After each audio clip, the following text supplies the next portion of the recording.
1.8 million jobs. And if you just stop there, it can be a little misleading. And if you stop there, you probably want to paint a rosier picture than is really real, correct? Right. I mean, look, it's probably real that many jobs were created, but and normally 1.8 million jobs in a month, that's fabulous. But we have to compare it with the fact that we're still 12.9 million jobs below where we were in February. So the size of the jobs gap is huge, bigger than at any time in the Great Recession.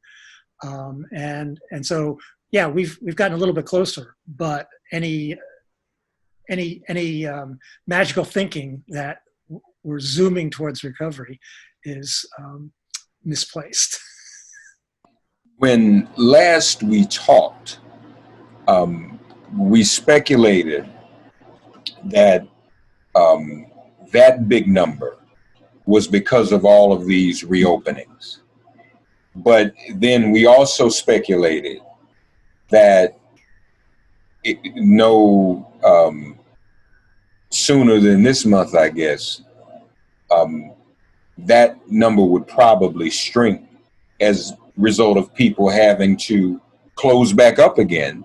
And many of those essential workers, and we've already made it clear to the audience that many of these jobs are essential service workers, disproportionately people of color, et cetera, that number would probably shrink again as the economy opened too soon and as people got sick.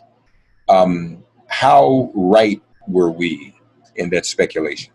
Well, we were certainly right about the direction that the nearly 5 million jobs created in June was not an indicator that we're going to have that continue. Right.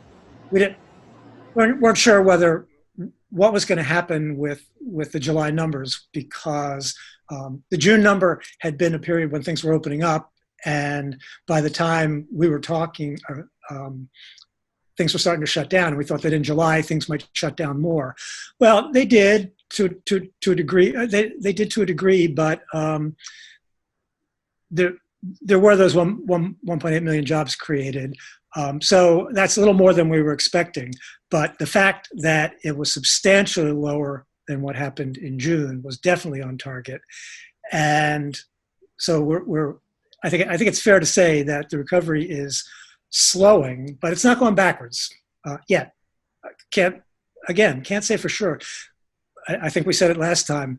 The virus is running the show, not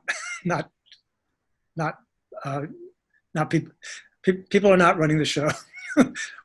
Employers and workers are not running the show, or policymakers. Well, and if we really think about it, if we look at 1.8 million and look at, let's just say, large metropolitan cities like where I live, where it's 8 or 9 million people, 1.8 million between places like New York and California and Chicago, that really isn't a lot of people, right? I mean, that, and I don't know if we can drill down state by state or city by city, but man, New York and LA alone could probably do that without really even trying, wouldn't you think? Yeah, but what I like to compare it to is what I said, the fact that there's 12.9 million down from where we were in February. That's what we should keep our eye on, is the huge gap that still needs to be filled, and just filled. Then to keep up with population growth, you need more. And that's why you're here. I'm just looking on the reporting on the jobs numbers.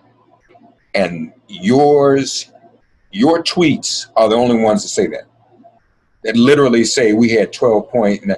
And I mean, I know that's not your, journalism and reporting is not necessarily your calling, but literally you're the only person that I can find that has tweeted as these numbers come out, there were 12.9 million in February. It's Yeah. Well, there's some colleagues, some good economists, and it's always good economists who are pointing that out. But Yeah. yeah, Well, it's not what gets into the journalism. yeah. Well, you all, they need to be interviewing you all on TV too. I need to tell some people to do that. Really, because we know this. Okay, unemployment rate. Also, let's look at this number: 3.5% in February. So what is it? 10 and a quarter? 10.2. 10.2. That's higher than the peak in the Great Recession. It's down from even higher in. Remember, April was a horrible month. That's when everything went south, and so every number was really horrible in April. So it's come down from the April number, but still 10.2%. We hit 10 in the Great Recession, and Okay. the Great Recession was awful. The unemployment rates according to race, we should just accept the fact that somehow the unemployment rate for African Americans and other people of color is going to be double almost, or as close to double as to the white rate. And there's a big difference, once again, there between July and February.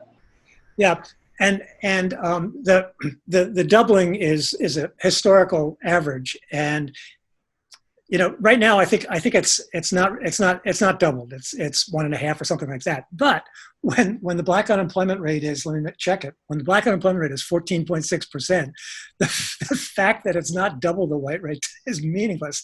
It's still way higher than the white rate, and it's unacceptable. Yeah.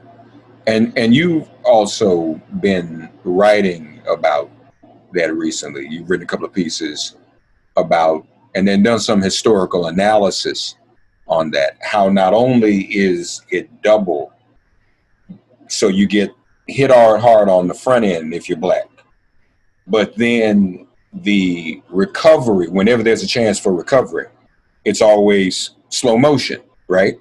Right. And that's right. And it comes down to the cliche that's true. Last hired, first fired. It's harder for black workers to find a job, and it's harder for them to keep a job for a variety of reasons that don't have to do with their performance on the job or their qualifications. One other statement I don't want to skip over you made. Seasonal adjustment issues confound data on government jobs.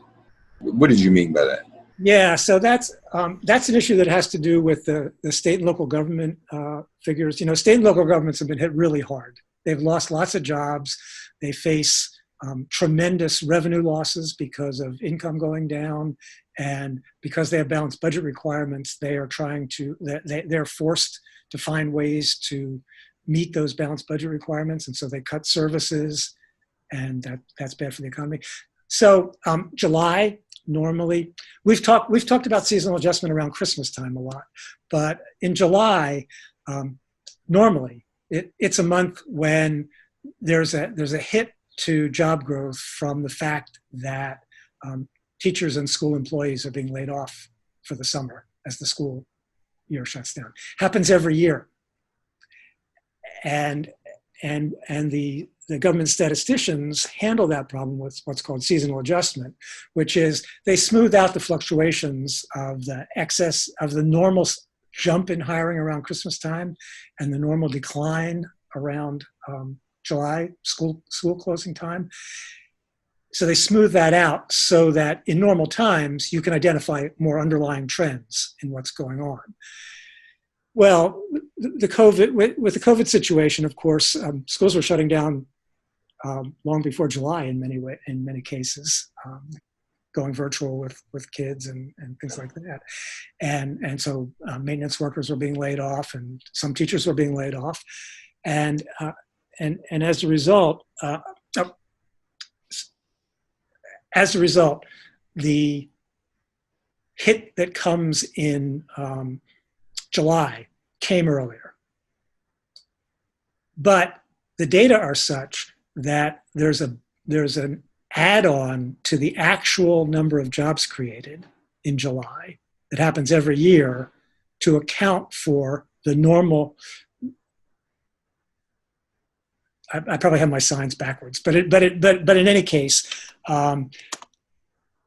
it looks like there was a big increase in government jobs in July, but that's because I did have my signs. That's because the seasonal factors were already accounting for a loss, and so the actual number came in big compared with the seasonally adjusted number, but the long term. We look at February or we look at July a year earlier, we're down 1 million jobs in state and local government jobs. So it's huge.